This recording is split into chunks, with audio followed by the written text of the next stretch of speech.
Quand tu ouvres les yeux,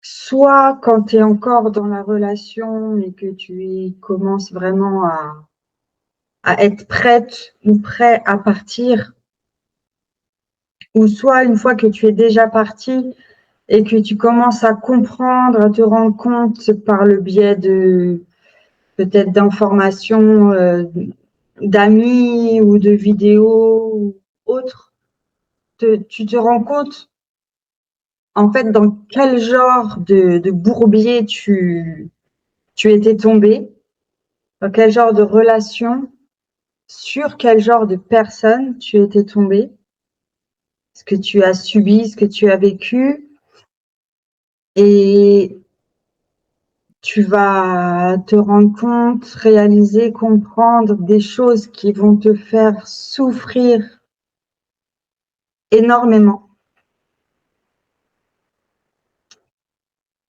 Parce que tu te rends compte d'un coup que la réalité est complètement différente de ta réalité, de ce que tu as vécu, que la relation en fait que tu as vécue réellement n'est pas la même relation que ce que tu pensais vivre.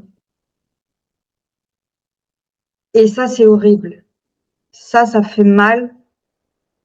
Ça fait terriblement mal. Et il va y avoir cette période de deuil comme ça, de où le temps, voilà, ça va demander beaucoup de temps, le temps que la douleur elle passe, le temps que le recul se fasse, qu'il y ait un détachement qui se fasse avec l'autre, que que les sentiments, que la douleur, tout s'apaise. Et après, tu peux passer par une phase de culpabilité où tu t'en veux.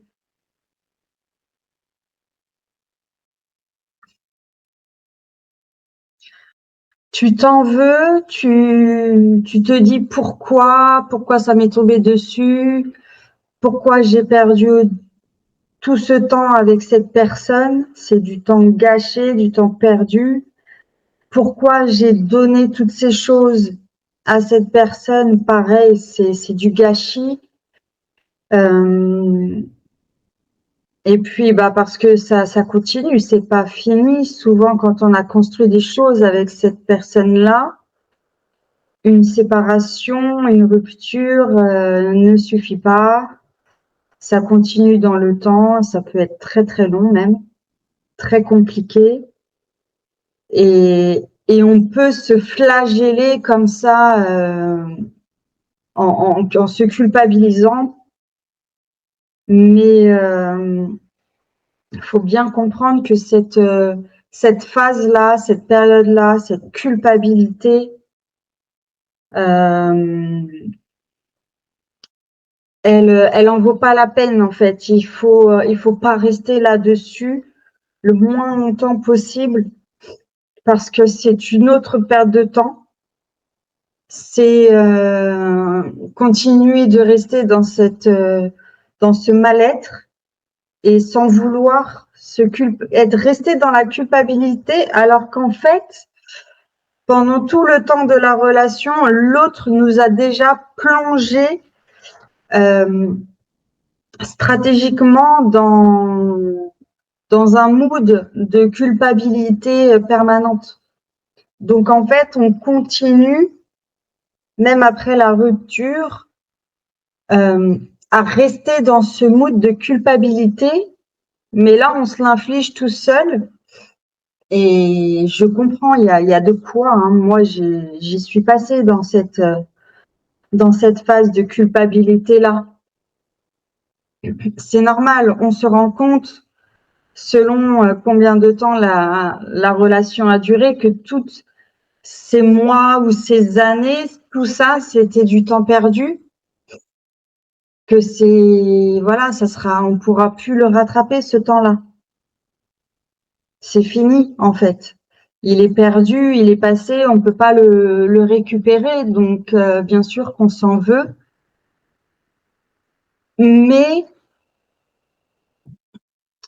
pour outrepasser en fait cette culpabilité-là, il faut aller un peu plus loin dans le recul et dans l'amour de soi aussi, et bien se dire, bien comprendre que on est tombé dans un piège et on n'y peut rien en fait. On peut pas s'en vouloir à soi-même d'être tombé dedans. Même si oui, on le sait, il y avait des signes. Dès le départ, il y avait des signes.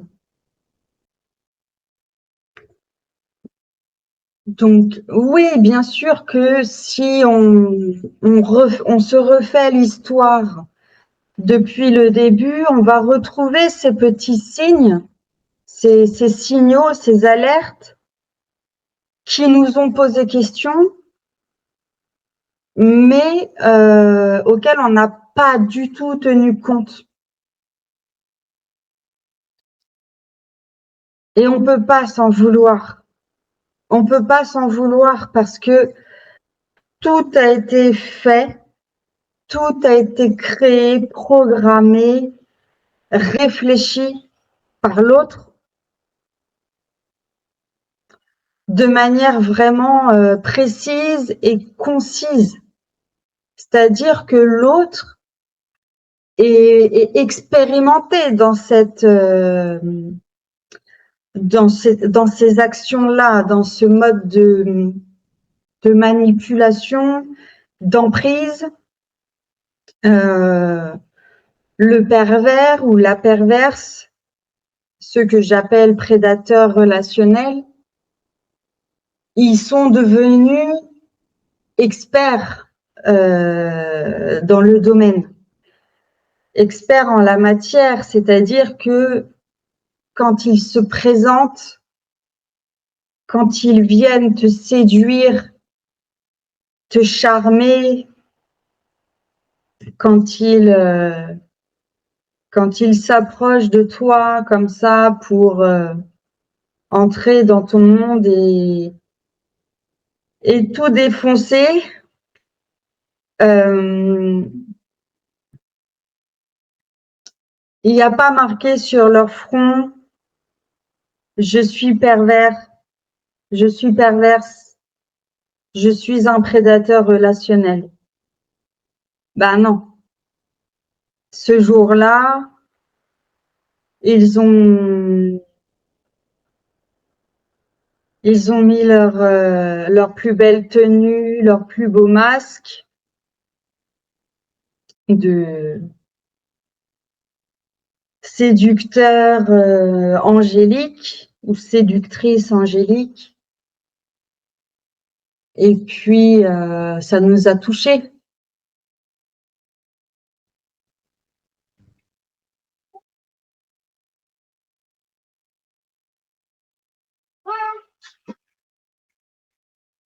Tu vas arrêter, Kali? Tu me déranges. Bah oui, tu me déranges. Viens dire bonjour maintenant que tu rentres. Bonjour.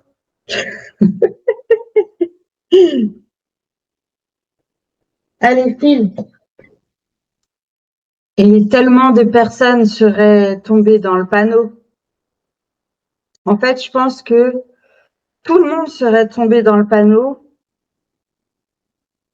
Mais c'est vrai que par la suite, au fil de la relation, quand la relation vraiment commence à évoluer, à se construire, il y a une catégorie de personnes moins empathiques, qui se remettent moins en question, qui sont moins dans l'indulgence, dans la bienveillance, etc.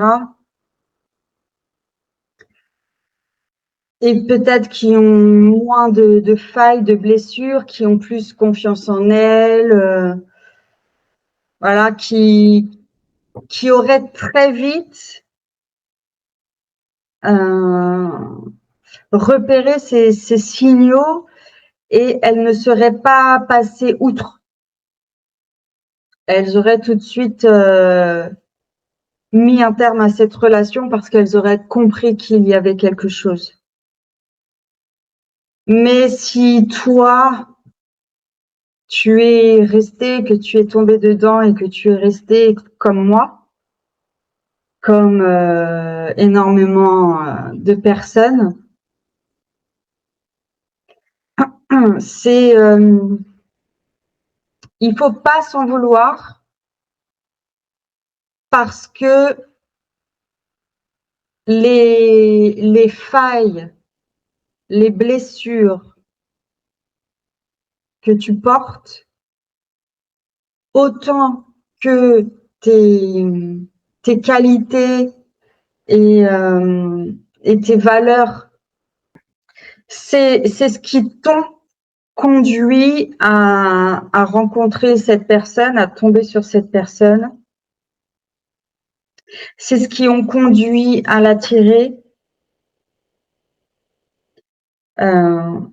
Ils t'ont vu vraiment, il t'a vu ou elle t'a vu comme l'idéal, son idéal. Bien sûr, son idéal, ce n'est pas l'idéal de tout le monde, comme on peut le percevoir.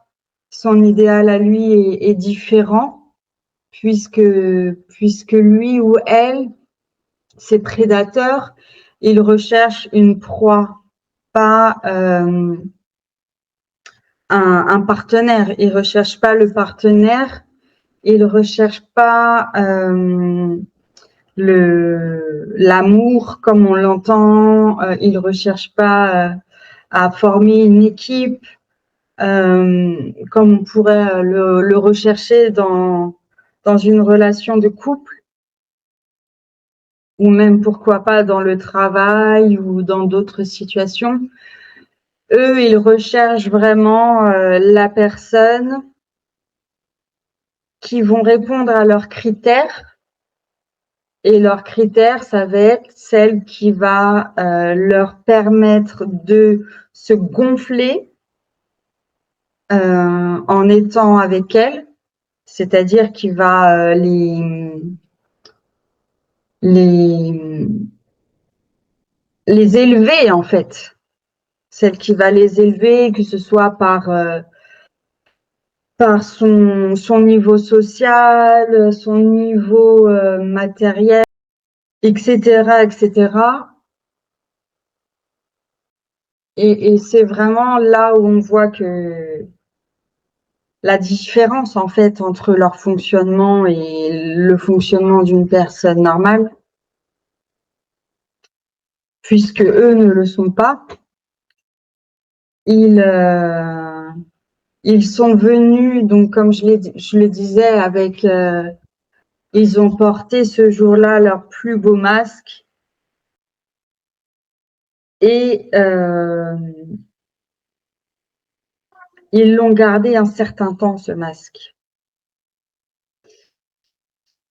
Ils ne l'ont pas retiré tout de suite. Leur vrai visage, tu l'as vu assez tard. Au début, ils étaient vraiment parfaits. C'était l'homme parfait, la femme parfaite. Ils répondaient à tout, ils cochaient toutes les cases. C'était même si tu te disais ouais, je devrais pas imaginer être avec ce genre de personne, mais en même temps, ils répondent à toutes les cases. Donc c'est peut-être ça qu'il me faut.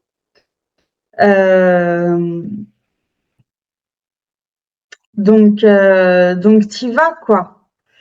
Et le problème, c'est que eux, ils arrivent avec toute une expérience et des un mode d'emploi, on va dire, un mode d'emploi qu'ils ont déjà maintes et maintes fois expérimenté avec d'autres personnes. Donc ils s'amusent en fait. Ils prennent leur temps et quand je dis ils prennent leur temps, bon c'est aléatoire parce que ça peut être plus ou moins long pour certaines personnes, mais ils y vont doucement et en général ils déposent vraiment leur masque, tu vois leur vrai visage le jour où ils font cette première crise. Cette première crise monumentale, phénoménale, cauchemardesque, qui te marque tellement au fer rouge que tu t'en souviens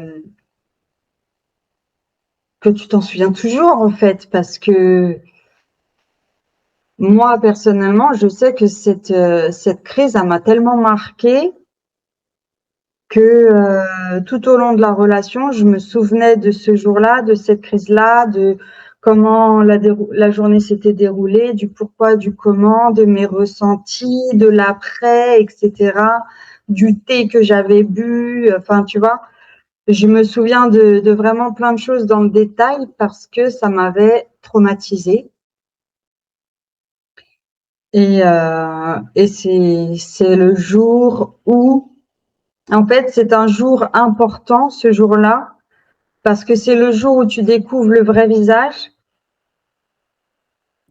de ton point de vue à toi, mais de leur point de vue à eux, en fait, ça marque la confiance qu'ils ont dans leur jeu de manipulation et d'emprise sur toi, parce que ça veut dire qu'ils ont cette assurance de pouvoir poser leur masque, montrer leur vrai visage, te tester, te voir comment tu réagis, comment tu réponds à cette crise horrible.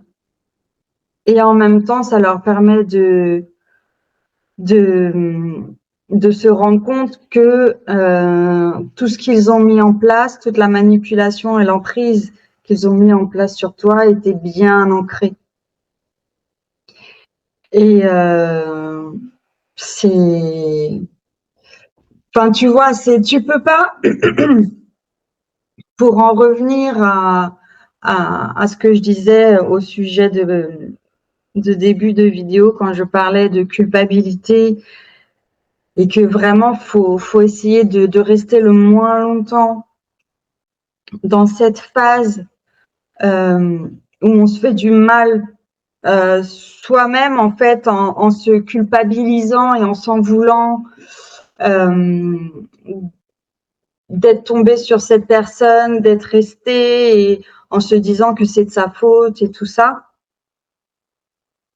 Et même des personnes extérieures peuvent te le dire. Moi, on me l'a même dit une fois que c'était de ma faute, c'était moi qui m'étais mis avec, etc., machin et tout. Et ça m'a fait vraiment, ça m'avait fait mal en fait. Mais